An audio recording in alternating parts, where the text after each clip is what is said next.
Bom dia! Nesse primeiro domingo após o Natal, eu gostaria de saudá-los com a palavra bíblica, que também é lema para essa semana, que nós encontramos lá em Colossenses capítulo 3, versículo 15. E ela nos diz que a paz que Cristo dá dirija vocês nas suas decisões, pois foi para essa paz que Deus os chamou, a fim de formarem um só corpo. E sejam agradecidos. Nós realizamos esse culto em nome do Pai, em nome do Filho, em nome do Espírito Santo. Amém. Eu gostaria de convidar a todos para um momento de oração. Bondoso e amado Deus, nós te louvamos e te agradecemos por esse ano que chega ao fim. Nós viemos com o nosso coração cheio de gratidão, carregando os nossos medos, as nossas inseguranças, entregando tudo a Ti, pois Tu és misericordioso, Tu nos perdoas dos nossos pecados e nos refaz. Nós te agradecemos pela vida de cada pessoa que hoje nos acompanha nesse culto e pedimos que Tu possas permanecer conosco, agindo com Teu Santo Espírito nesse momento de culto. Em nome do Teu Filho Jesus, nós Te louvamos e Te agradecemos. Amém. E nós nos reunimos hoje aqui num só corpo, no corpo de Cristo. E com um coração cheio de gratidão, nós queremos louvar e engrandecer ao nosso Deus por todas as bênçãos que Ele nos deu nesse ano.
Eu não sei vocês, mas todo final de ano, quando vai chegando perto do Natal e próximo à virada do ano, eu começo a fazer um balanço do ano que está se encerrando, costumo fazer planos para o novo ano que vai chegar.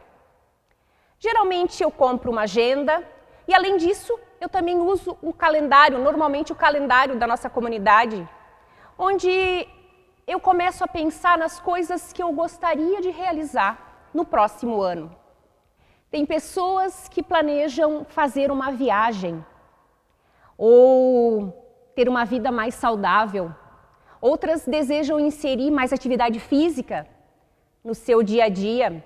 Outras ainda prometem arrumar um pouco mais de tempo para se dedicar à leitura da Bíblia, ou trabalhar mais, se inserir mais na vida de comunidade. A gente se planeja, mesmo sabendo que nós não temos o controle de nada. Mesmo assim, nós acabamos fazendo planos. No final de 2019, não foi diferente. Eu tinha acabado de retornar do meu estágio e tinha diversos planos e ideias para 2020. Muitos planos eu até consegui realizar, mas em março tudo parou. Nós nos confrontamos com a pandemia do coronavírus e aí, nesse momento, nós percebemos que nós não temos o controle de nada mesmo.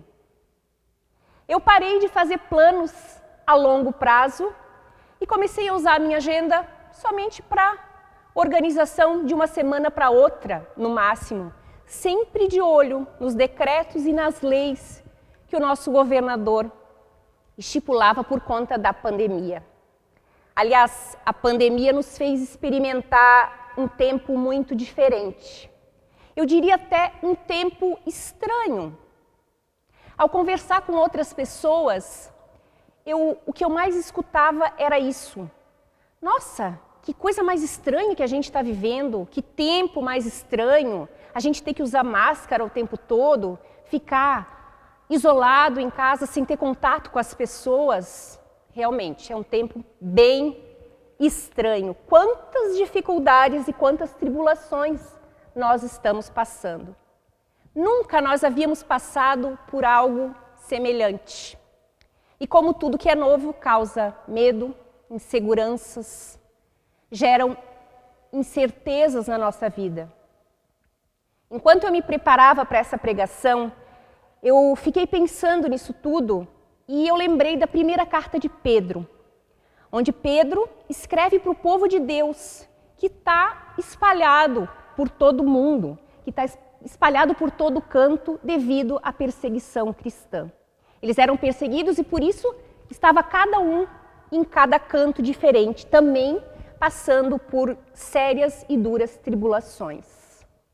E agora, para a gente entender um pouquinho mais, eu gostaria de ler o texto bíblico lá de 1 Pedro, capítulo 1, nos versículos 3 a 7, onde o Pedro escreve para o povo.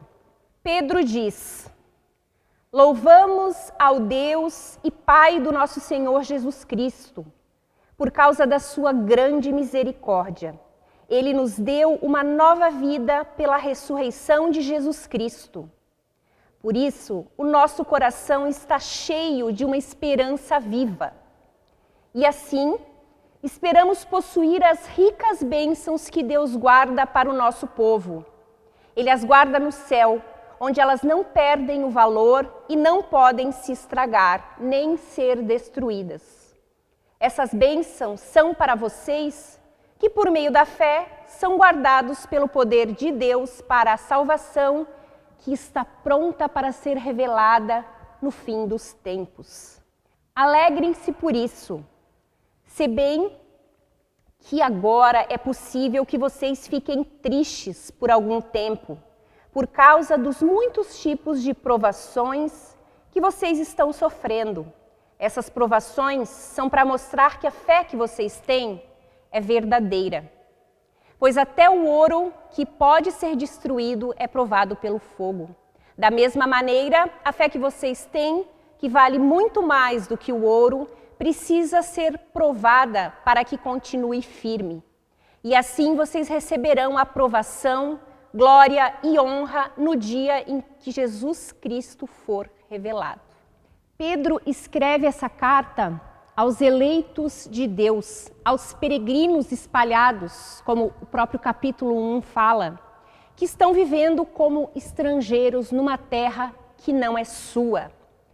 Se nós olharmos o conteúdo de toda a carta, nós veremos que Pedro ensina ou aponta o modo que essas pessoas, que esse povo deve viver a sua vida terrena.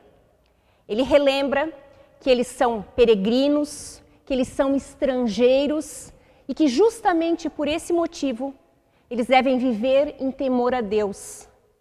Sempre sendo exemplo, dando exemplo, mesmo ali, naquele lugar estranho que eles se encontram. De forma semelhante, nós também somos peregrinos aqui, estamos de passagem por esse mundo. Por isso que muitas vezes é tão comum quando nós não nos identificamos ou nos sentimos desconfortáveis com as maldades, com as crueldades que acontecem nesse mundo e muitas vezes pensamos, gente, que mundo é esse que eu estou vivendo?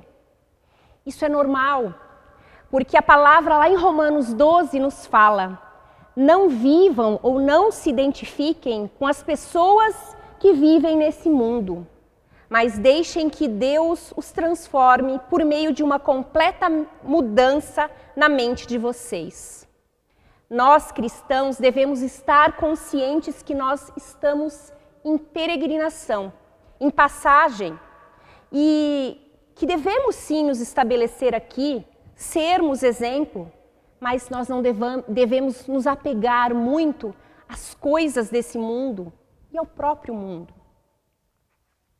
Ao lermos o Antigo Testamento, nós percebemos que os nossos antepassados também viveram momentos de peregrinação, de deserto, de escuridão. Eles também vivenciaram momentos de medo e inseguranças, como nós estamos vivenciando esse ano. As tribulações que nós vivemos hoje, os nossos irmãos lá atrás, do Antigo e do Novo Testamento, também já experimentaram, só que de outras formas. Na carta de Pedro, eles são chamados, apesar de toda a tribulação, a olharem para aquilo que não se pode estragar, para aquilo que não se acaba, para aquilo que não se destrói, a olhar para Deus, para as suas bênçãos, para a salvação. Nós, da mesma forma, somos chamados a fixarmos o nosso olhar e seguirmos o nosso caminho rumo à cruz de Cristo. Esse é o nosso alvo. É Jesus quem determina a forma que nós vivemos e encaramos as dificuldades da nossa vida. A fé é algo muito mais precioso do que passageiro, como o ouro desse mundo, por exemplo. Quando nós focamos na herança divina que nós ainda iremos receber, a nossa perspectiva muda completamente. Nós ainda estamos passando por um período muito delicado. Muitas vidas se perderam, famílias estão sofrendo seu luto, pessoas perderam o seu emprego, perdas e mais perdas. E apesar de nós não estarmos sofrendo perseguição, a carta de Pedro também serve para nós, porque ela foi escrita para momentos de angústia, para momentos e situações em que há sofrimento, em que nós sentimos angústia no nosso coração. Nós que vivemos uma vida com Jesus, temos uma esperança viva, como eu li lá no versículo 3. E essa esperança nos carrega, ela nos conforta em tempos de tribulação, em tempos de provação. Romanos 15 nos diz que nós temos um Deus de esperança e que nós também devemos ser ricos em esperança para experimentar alegria e paz a partir das promessas de Deus. Nós temos um Deus que caminha conosco, que passa pelos nossos desertos e pelas nossas peregrinações ao nosso lado. Ele não é um Deus distante, um Deus ausente, um Deus inacessível, muito pelo contrário. E mesmo que nós tenhamos passado por dificuldades, Deus não se ausenta do nosso lado. Ele não retira de nós a sua presença nem as suas bênçãos. Nós sabemos que não foi um ano fácil e não sabemos ainda tudo o que nós temos pela frente.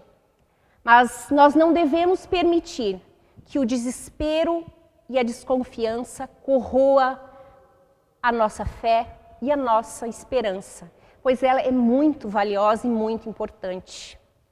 Quando o povo de Deus passou por tempos difíceis, ele sempre encontrou consolo na certeza de que Deus cumpre as suas promessas. Que nesses dias, em preparação para um novo ano, nós possamos retomar as nossas agendas e os nossos calendários e nós possamos fazer planos para o nosso futuro, não nos baseando em regras ou decreto dos nossos dias atuais, mas olhando para aquilo que realmente importa e para as promessas que nós temos. Que nós possamos renovar as nossas esperanças nesse Deus que nunca sai do nosso lado, que está sempre conosco em toda e qualquer tribulação. Apesar de nós termos vivido dor e provação, que nós possamos nos lembrar que também nós temos muito a agradecer. Esse ano foi um ano difícil, um ano estranho, mas nós recebemos também muitas bênçãos de Deus. Que nós tenhamos um coração cheio de gratidão e nós possamos voltar a olhar para frente, olhar para a cruz de Cristo com esperança e alegria que só Jesus Cristo nos dá. Amém.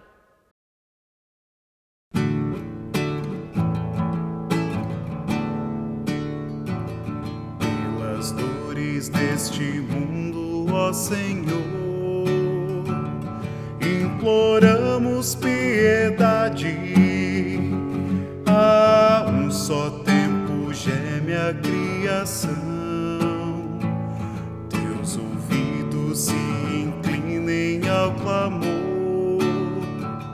desta gente oprimida. Apressa-te com tua salvação, a tua paz, bendita e manada com a justiça.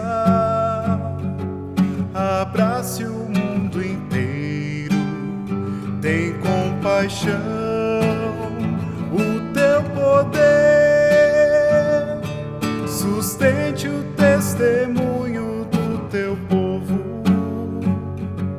teu reino venha a nós, Kyrie eleison.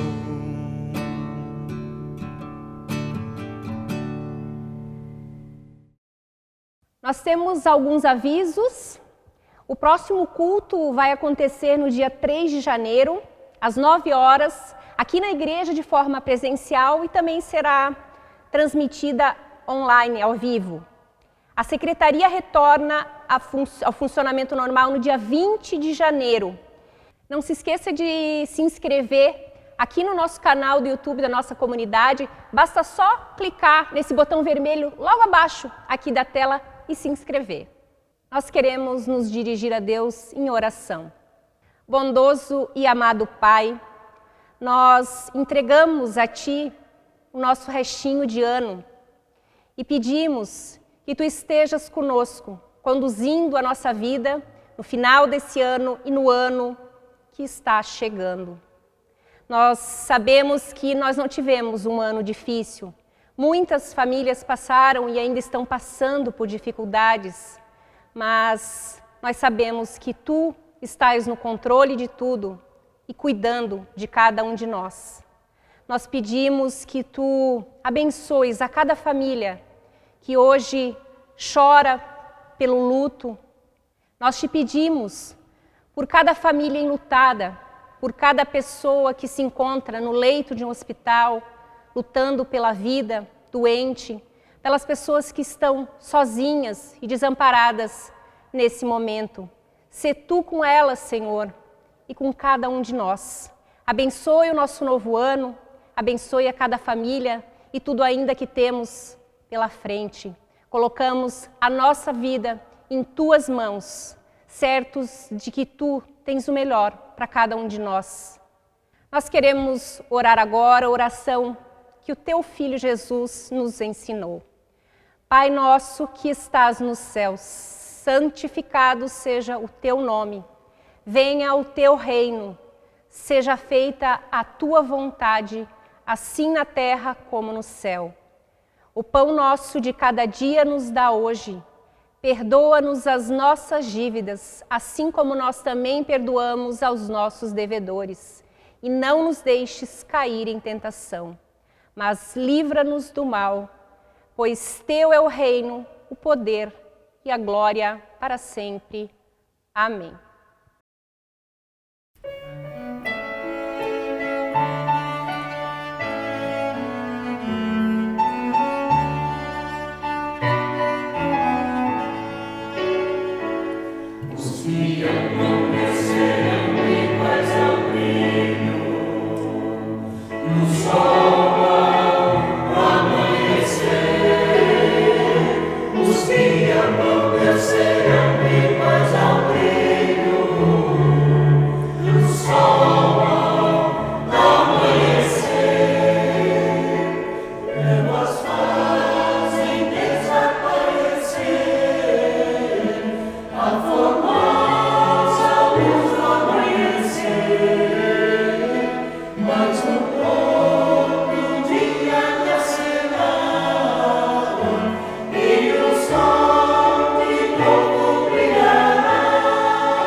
Nós vamos encerrando o nosso culto por aqui e queremos sair nas bênçãos do Senhor.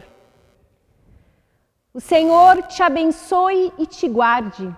O Senhor faça resplandecer o seu rosto sobre ti e tenha misericórdia de ti. O Senhor sobre ti levante o seu rosto e te dê a paz.